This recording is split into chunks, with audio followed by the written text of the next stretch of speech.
बेटा किशोर, जब तेरे बापू हमें छोड़कर गए थे, तब से मैंने तुझे अपने बेटे की तरह पाला, पढ़ाया, लिखाया और तेरी शादी भी करवाई। अब तू बड़ा हो गया है, इसलिए मुझे लगता है कि अब घर का बंटवारा कर देना चाहिए। चाचा जी, आप मेरे लिए बापू समान हैं। आपने जो कुछ भी किया मेरी भलाई के लिए ही किया है। आज अगर आप बंटवारे की बात कर रहे हैं तो मुझे पूरा यकीन है कि आप जो भी फैसला लेंगे मेरे हित में ही होगा। मुझे कोई एतराज नहीं है। यही तो मुझे तुझसे उम्मीद थी बेटा। देख, खेती का काम बिल्कुल आसान नहीं होता। दिन रात खेतों में मेहनत करनी पड़ती है। मैं नहीं चाहता कि तुझे इतनी कठिन मेहनत करनी पड़े, इसलिए मैंने ये फैसला लिया है। तो फिर चाचा जी, आपका क्या विचार है? मेरा विचार है कि सारी खेती की जमीन मेरे पास रहे और तू गाय, भैंस, बकरी, भेड़ रख ले। दूध बेचकर आराम से अपना गुजारा कर लेना। खेती की इतनी कठिन मेहनत तुझे नहीं करनी पड़ेगी बेटा। चाचा जी, आपकी बात ठीक है, लेकिन मेरा मानना है कि जमीन भी आधी आधी बट जानी चाहिए। कुछ खेत आप रख लीजिए, कुछ मुझे दे दीजिए। पशु भी बराबर बांट लेते हैं ताकि हम दोनों का गुजारा अच्छे से हो सके। अरे किशोर, मैं तो बस चाहता हूँ कि तू आराम से रहे। खेती की सारी मेहनत मैं कर लूंगा, तुझे किसी तकलीफ में नहीं पड़ने दूंगा। नहीं चाचा जी, मेरा मतलब वो नहीं था। मैं तो बस। और एक बात बेटा, ये हमारा पुश्तैनी बड़ा घर मेरे पास ही रहेगा। इसमें हमारे पुरखों की यादें बसी हैं, इसलिए मैं इसे छोड़ नहीं सकता। तू गांव के किनारे वाली पुरानी झोपड़ी में रह लेना, वहां आराम से अपना नया घर बसा लेना। चाचा जी, जैसी आपकी मर्जी। आप जो भी निर्णय लेंगे मुझे मंजूर है। यही तो बात है बेटा, तू सच में मेरा अपना बेटा है। चल, कल पंडित जी से मुहूर्त निकलवा कर सामान बांध लेना। भगवान तेरा भला करे। किशोर भोला भाला था। चाचा ने उसके भरोसे का फायदा उठाकर सारी खेती अपने नाम कर ली। किशोर उनके चेहरे की कपटी मुस्कान भी नहीं देख पाया। रात का समय, चाचा और चाची अपने कमरे में अकेले बैठे हैं। दरवाजा बंद है। चाचा का चेहरा अब पूरी तरह बदला हुआ है। आंखों में चमक, होठों पर शैतानी मुस्कान। हो गया जी, किशोर मान गया। मान गया भगवान, पूरा का पूरा मान गया। एक शब्द भी जुबान से नहीं निकाला आगे से। वाह जी वाह, आप तो सचमुच बड़े चतुर निकले। मुझे तो डर था कि वो जमीन के बारे में जिद करेगा। मैंने उस लड़के को पाला है, मैं उसकी रग रग जानता हूँ। उसे बस इतना कहना था कि मैं तेरी भलाई चाहता हूँ, और उसकी आंखों में आंसू आ गए। उसने एक बार भी नहीं सोचा कि असलियत क्या है। सच कहूँ तो आपने उसकी पढ़ाई पर, उसकी शादी पर जो खर्चा किया वो तो वसूल हो ही गया। अब वसूल? उससे भी ज्यादा। सारी उपजाऊ जमीन और बड़ा घर मेरे पास है। वो बेचारा दूध बेचकर गुजारा करेगा और मैं खेती से खूब पैसा कमाऊंगा। जी सुनिए, एक बात है, अगर किशोर को बाद में पता चल गया या उसने जमीन वापस मांगी तो? अरे भगवान, चिंता मत कर, वो मुझे बाप समान मानता है। मैंने जो कह दिया वो कभी उसका विरोध नहीं करेगा। गांव के किनारे एक पुरानी जर्जर झोपड़ी। छत से कहीं कहीं रोशनी झांक रही है। अंदर किशोर और उसकी पत्नी बैठे हैं। पत्नी का चेहरा गुस्से और दुख से भरा है। ये क्या किया आपने? सारी जमीन चाचा जी के पास, बड़ा घर भी चाचा जी के पास, और हम इस टूटी झोपड़ी में आकर बैठ गए। ये कैसा बंटवारा है ये? तुम समझ नहीं रही। चाचा जी ने जो किया मेरी भलाई के लिए ही किया है। उनका कहना है कि खेती की मेहनत बहुत कठिन होती है, इसलिए उन्होंने मुझे पशु दिए हैं। हराम से गुजारा? कैसे गुजारा होगा इतने में? न जमीन है, न ठीक से रहने को घर है। आपके चाचा ने आपको ठग लिया और आप अब भी उन्हें भला आदमी समझ रहे हैं। नहीं, ऐसा मत कहो। चाचा जी ने मुझे पाला है, पढ़ाया है, मेरी शादी करवाई है। वो मेरा बुरा कैसे चाहेंगे? मैं ये नहीं कहती कि उन्होंने आपकी परवरिश नहीं की, लेकिन अच्छी जमीन और बड़ा घर अपने पास रख लिया और आपको सिर्फ पशु और ये झोपड़ी दे दी। मुझे समझ नहीं आ रहा। हो सकता है तुम सही कह रही हो, लेकिन मैं चाचा जी पर शक नहीं कर सकता। उन्होंने इतना कुछ किया है मेरे लिए। मैं जानती हूँ आप अपने चाचा का बहुत सम्मान करते हैं, लेकिन अब हमें आगे का सोचना होगा। सिर्फ दूध बेचकर हमारा घर नहीं चलने वाला। तो क्या करें? मुझे तो कोई रास्ता नहीं सूझ रहा। सुनिए, मेरे मन में एक बात आई है। हम कोई छोटा मोटा खाने पीने का काम क्यों न शुरू करें? एक ठेला लगाएं चौराहे पर। ठेला? लेकिन पैसे कहाँ हैं हमारे पास इतने सारे सामान के लिए? ज्यादा पैसे नहीं चाहिए शुरुआत में। थोड़ा सामान, एक छोटी ठेली और मेहनत।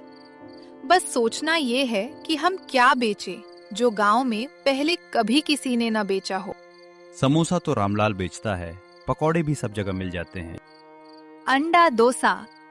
अंडा डोसा? ये क्या होता है? मेरी मौसी के गांव में मैंने एक बार खाया था। डोसे के अंदर अंडा डालकर बनाते हैं, साथ में चटनी और मसाला। बड़ा स्वादिष्ट होता है। इस गांव में किसी ने आज तक ऐसा कुछ नहीं खाया होगा।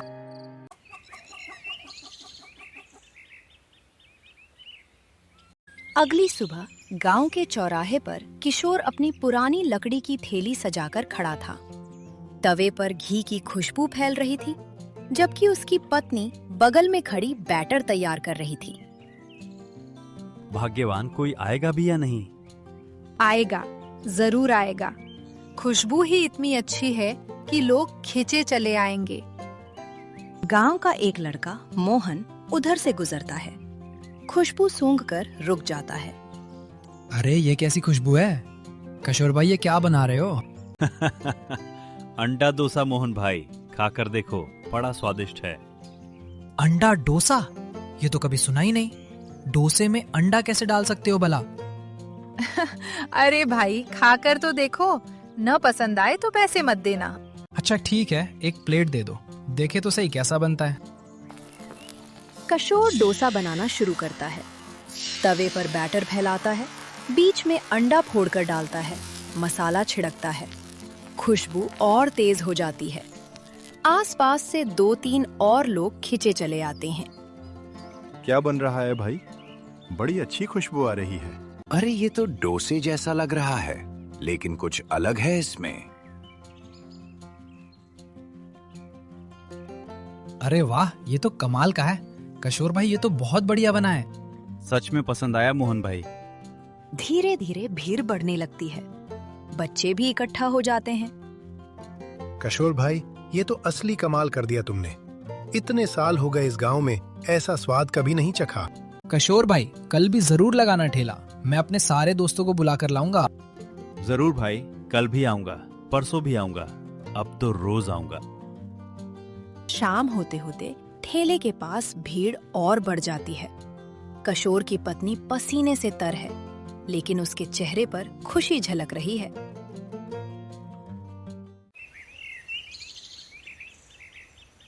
खेतों में सुबह का समय। चाचा अपने खेत में खड़े हैं, मजदूरों को निर्देश दे रहे हैं। अरे ध्यान से बो बीज। इस बार सब्जी की फसल बहुत बड़ी लगानी है। टमाटर, बैंगन, भिंडी, सब कुछ। इस साल मुनाफा बहुत होने वाला है, समझे? जी मालिक, हो जाएगा सब ठीक से। इतनी अच्छी जमीन है, इस साल तो लाखों कमाऊंगा।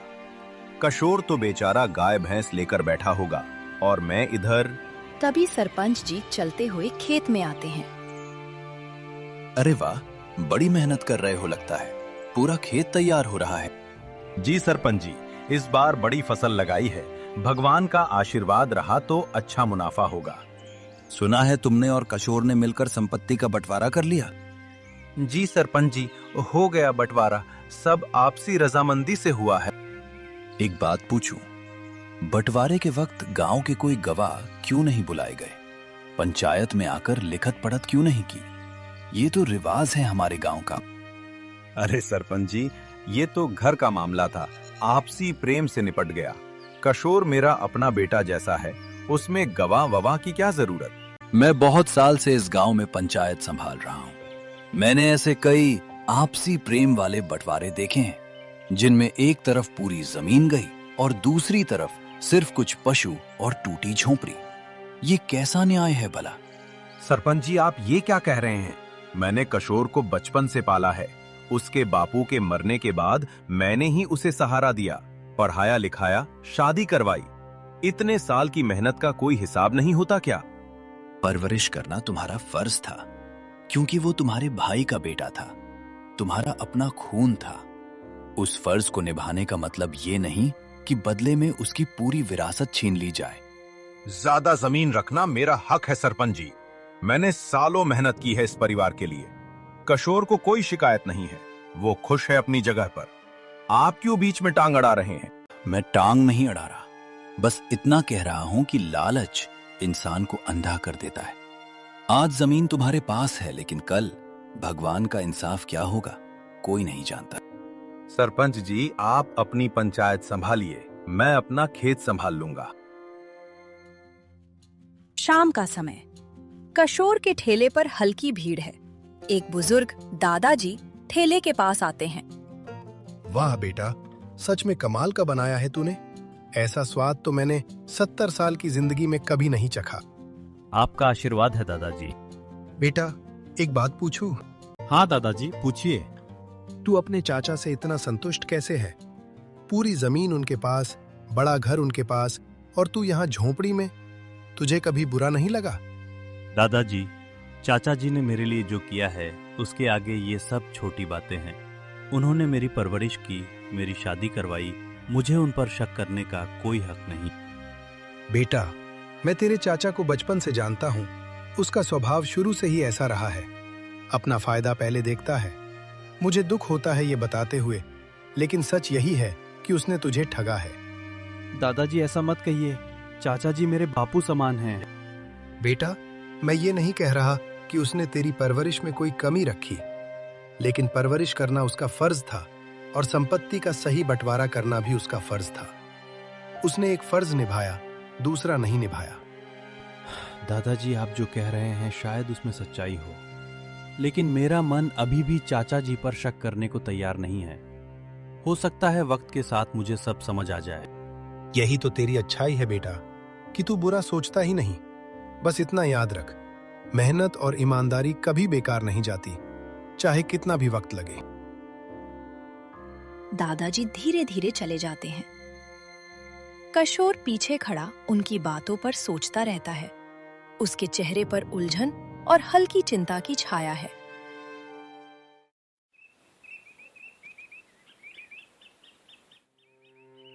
कई हफ्ते बीत जाते हैं। आसमान में बादल नहीं है, धरती सूखी और फटी हुई है। चाचा के खेत में पौधे मुरझाए हुए हैं। चाचा परेशान चेहरे से खेत में खड़े हैं। हे भगवान, इतने महीने हो गए, एक बूंद पानी नहीं बरसा। ये फसल तो पूरी बर्बाद हो जाएगी। मालिक, टमाटर के पौधे तो पूरी तरह सूख चुके हैं। बैंगन भी अब बचने वाले नहीं लग रहे। मालिक, हमारी मजदूरी का भी पिछले महीने से हिसाब बाकी है। अब और इंतजार नहीं कर सकते हम। अरे भाई, थोड़ा सब्र करो। फसल बिकेगी तो तुम्हें भी पैसे मिल जाएंगे, मुझे भी मुनाफा होगा। मालिक, फसल ही तो सूख गई है, बिकेगी कैसे? हमें तो आज ही पैसे चाहिए। घर में राशन खत्म हो गया है। ठीक है, कल तक इंतजाम करता हूँ। आज जाओ तुम लोग। मजदूर चले जाते हैं। चाचा अकेले खेत में खड़े सूखी जमीन को देखते हुए माथा पकड़ लेते हैं।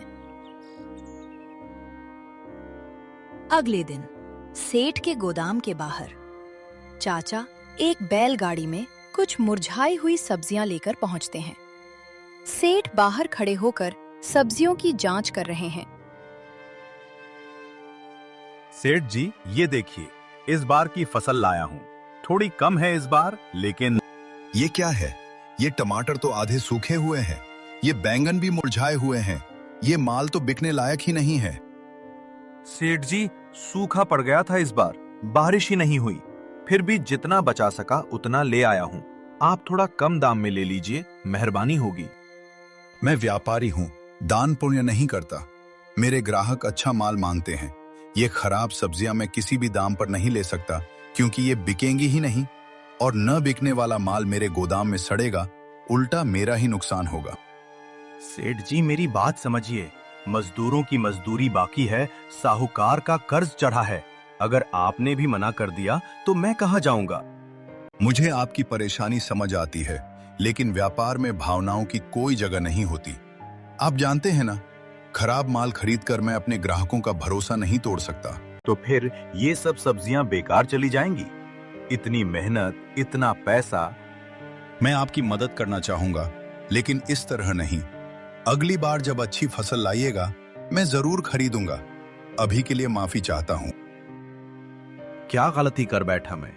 किशोर तो छोटी सी ठेली से भी अपना गुजारा कर रहा है और मैं इतनी बड़ी जमीन लेकर भी कंगाल हो गया। आ गए जी। सेठ ने क्या भाव दिया फसल का? बता रहे थे ना, अच्छा मुनाफा होगा इस बार। मुनाफा तो दूर की बात है, सेठ ने माल लिया ही नहीं। सूखे की वजह से पूरी फसल खराब हो गई थी। क्या? तो अब क्या होगा? मजदूरों के पैसे, साहूकार का कर्जा। पता नहीं, कुछ समझ नहीं आ रहा। बहुत बड़ा नुकसान हो गया है इस बार। अच्छा सुनिए, ये सब तो ठीक है, लेकिन मुझे याद है आपने वादा किया था ना, इस बार अच्छा मुनाफा होगा तो मुझे बनारसी साड़ी दिलवाएंगे और 24 कैरेट सोने के गहने भी। तुझे साड़ी और गहनों की पड़ी है और इधर घर में खाने के लाले पड़ने वाले हैं।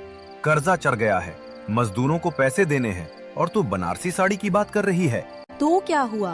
आपने वादा किया था ना। मैं तो बस अपना हक मांग रही हूँ। पड़ोस की रमा को देखो, उसके पति ने पिछले महीने ही उसे नई चूड़ियां दिलवाई। रमा के पति की बात मत कर मुझे। उनके खेत में सूखा नहीं पड़ा होगा।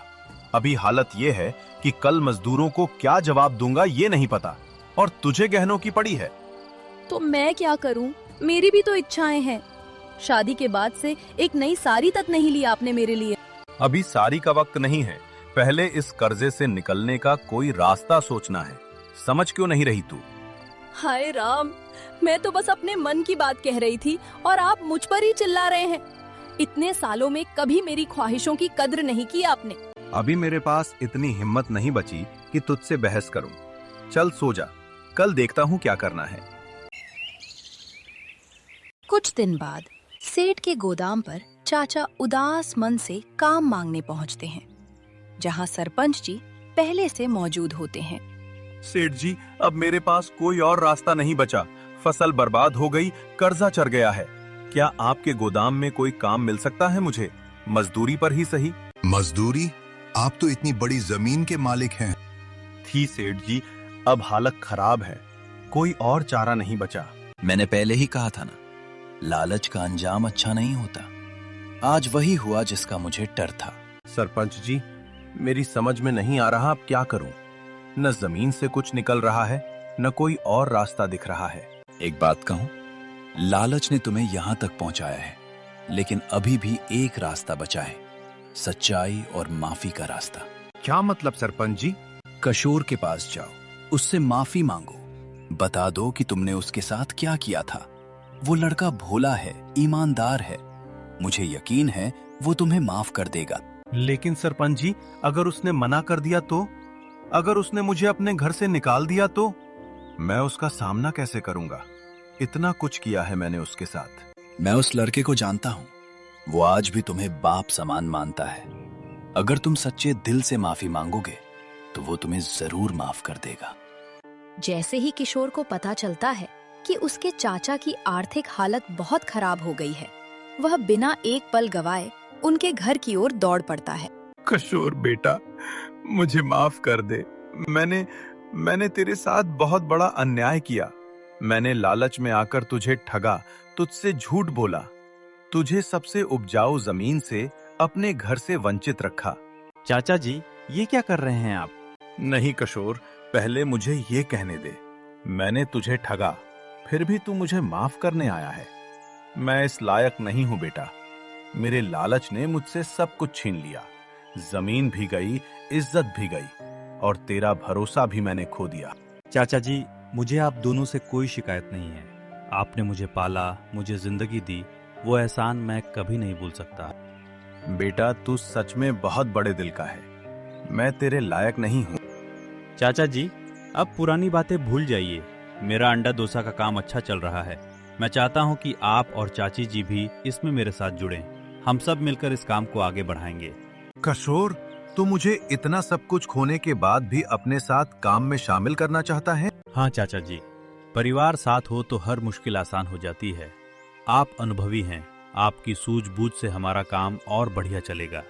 हम मिलकर एक बड़ा ढाबा बनाएंगे जहां पूरा परिवार साथ काम करे, साथ रहे।